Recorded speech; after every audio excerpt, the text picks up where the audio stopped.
So I don't even know where to start with this insane game that just took place where the Packers almost came back down 28-0 when it literally looked like all hope was lost in the first quarter, second quarter, first half overall.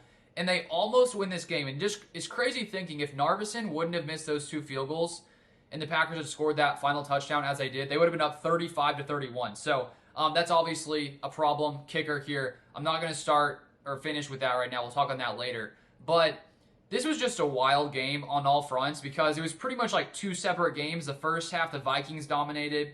The second half, the Packers dominated. It was just slightly not enough for the Packers to finalize this comeback. And I'm honestly shocked that they were able to get this close to winning this game after just how atrocious it looked in the first half. They scored 22 points in the fourth quarter. Crazy game. So first off, when this game started and the Vikings get up, 21-0. I'm sitting there thinking, like, my goodness, this defense they looked terrible. They couldn't stop anything. They couldn't stop the run. They couldn't stop the pass. They couldn't get any kind of pressure. And, of course, Jair Alexander and Carrington Valentine missed this game. And clearly having Jair there would have helped a little bit. But, the Vikings were taking advantage of everything against this Packers defense. And it had me wondering, okay, did the Packers defense only look good last week because they were facing off against Will Levis and the Tennessee Titans, who have one of the worst offenses in the NFL? And, that whole first half, I was like, man, is this defense for real? Or can they only find some success against offenses that just flat up stink? Of course, we knew coming in that this was a very, very good Vikings offense, one of the best in the NFL. And so that was sort of my thought process through the first half. And coming into the second half, Matt LaFleur was talking with one of the reporters and said, we're going to see what this team is about, basically. Coming into this half, they're down, 28-7 because of that fumble that the Vikings had that allowed the Packers to end up scoring on that drive. And I'm not feeling great about this game, but I'm feeling much better than I was in the first half because we saw this defense come into the second half after getting run over, Sam Darnold picking the secondary apart, to them only allowing the Vikings to put up 3 points. So that's very good to see. You don't want to have a defense that can't come back when they've been run against, when they put up a ton of points. You want a defense that can, get some life together and show something different coming out into a new half. And so we saw that. The Packers, Xavier McKinney had that interception later in the second half. And then we have the Keyshawn Nixon sack fumble. The Packers recover that. And so that's very good to see the Packers defense come back like that. Obviously, we needed them to start off a little faster, and so that was concerning, just how flat this team came out in the first half. Sam Darnold was picking this team apart. Darnold finished the day 20 of 28, 275 yards, 3 touchdowns to 1 interception. He had a pretty good day overall. Most of that came in the first half. They ran the ball somewhat well. A little less well in the second half. 34 carries, 120 yards, 3.5 yards per carry. Aaron Jones, 22 carries for 93 yards at 4.2 yards a carry. So he had a pretty solid day. But honestly, outside of that first half, the second half, the Packers defense dominated. And honestly, I think they gave the Packers every opportunity to win this game. There was just a ton of sloppy play on offense. There was a ton of great in the second half on offense. Tons of really, really bad from Jordan Love. And he throws for 4 touchdowns and 3 interceptions. So now I'll touch on this offensive performance. And of course, coming in, yesterday we get the news that Jordan Love is expected to play. He comes in his first game back after suffering his MCL sprain back again since the week 1 against Philadelphia. And he just looked a little off from the start. You could tell that he was probably trying to figure out how he's going to play with that, coming off that MCL sprain. You'd assume that mentally that probably is something in the back of your mind where you're trying to protect yourself and you're sort of wondering what your level you can play at with that MCL sprain that you're coming back from. And the announcers were talking about it earlier in the game where it looked like he wasn't really fully planting or putting all his weight on his left foot potentially. And so you'd expect that from a guy coming back from a knee injury. And honestly, in that first half and in the first quarter, starting off there were some nice things going down, but there were just so many mistakes to start the game. When we look at some of those first few series, Minnesota starts with a touchdown, and then the Packers, they move the ball 51 yards on that first drive.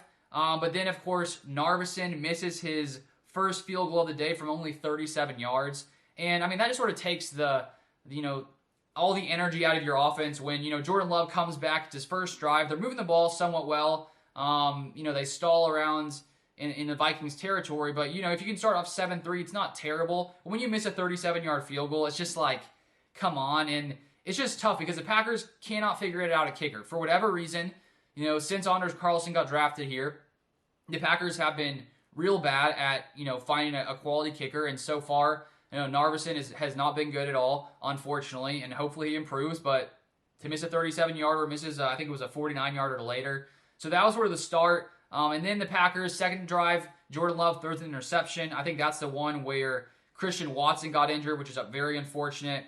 We don't know, how serious that is. We'll have to see that later. He could be out a while. We don't really know right now. And I honestly didn't even notice that Jordan had thrown an interception on that play because I was so focused on Christian Watson just because it looked pretty ugly when you saw his body getting all turned around weird with his leg stuck under the defender. So Jordan Love looked a little shaky there. Not a great pass. There were like 3 or 4 guys around Christian Watson. Was not a great decision there, I would say.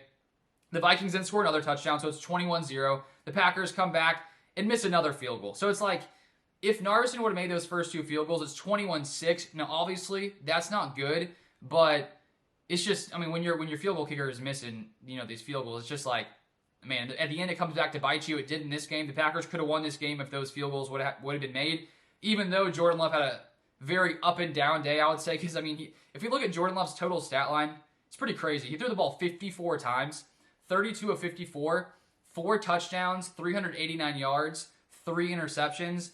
And when we look at Jordan back in week 1, I think he was making some bad decisions while also converting some real nice plays down the field.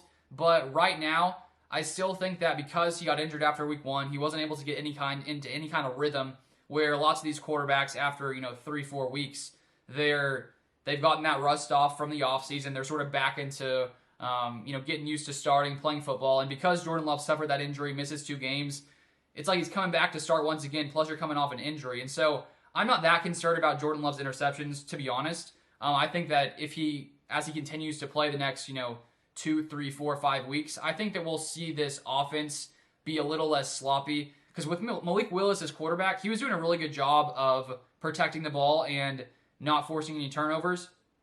And in this game, the Packers, they were sloppy in many different ways. And Jordan Love was making some bad decisions here. But there was also a lot of plays in that first half where Wicks was dropping a ton of passes.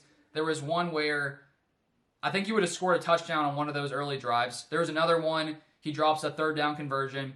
He dropped another, I would say, touchdown pass. I can't remember if that was first half or second half. It bounces off his shoulder pad. But then he did come back and make some real nice plays. Finished with 5 receptions, 78 yards, and 2 touchdowns. Was targeted a team high 13 times by Jordan Love. And I assume, with Christian Watson down, Wicks, his snaps went up in this game, no doubt.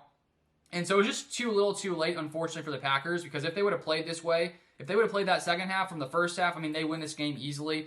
But unfortunately, it was just too little too late for this Packers team and this Packers offense. And honestly, overall, as I said, if the Packers wouldn't have been able to, if the Vikings would have kept doing what they did on offense in that first half and the second half, I would be super concerned right now about this defense. And I am concerned a little bit just because of how easy the Vikings had it on those first few drives. This defense definitely has a lot to clean up going forward, but they really did respond well. And when you have this defense that consistently forces these turnovers where, after the last 2 weeks, I was sort of wondering, is it because this Packers defense is facing quarterbacks who are turnover happy? They're turning the ball over a ton. Anthony Richardson, Will Levis, 2 guys who don't make a lot of good decisions. This was a Vikings team that is pretty good when it comes to, not turning the ball over. And in this game, they had 3 turnovers, 1 interception. Xavier McKinney has another big day, 4 straight games with an interception. So that is something that is great to see consistently happen. And then they had that punt fumble, and then that blitz by Keyshawn Nixon. The Packers get that fumble as well. So the Packers consistently are forcing turnovers, and if the Packers offense can get things cleaned up a little bit, even if the defense doesn't have a perfect day, they can do enough in the turnover battle to give this Packers team a chance to win. So all in all, I am, you want to see this team win this game, and they were so close in the end there, which is pretty crazy that they got back this close. As I already mentioned, They could have gotten that onside kick. Maybe they go down and kick a field goal. They couldn't get the onside kick. But I feel okay going forward. I think once Jair is back, this defense should get a little bit better. I think that one thing I would say I am somewhat concerned about is this pass rush, because they did get home a little bit more in the second half. That's when they started bringing a little bit more blitzes, I would say. The first half, though, the Packers pass rush, they maybe were sort of forcing Darnold out of the pocket maybe a couple times, but for the most part, rushing 4, the pass rush wasn't really doing too much whatsoever. And so we saw how dominant they were last week against the Titans, that have one of the worst offensive lines in the NFL. And coming into this game, the Vikings did have one of the worst lines when it came to pressure percentage allowed, and this pass rush couldn't really do anything. So that is somewhat concerning for me here with this Packers team. They did get a little bit better, I would say, in the second half.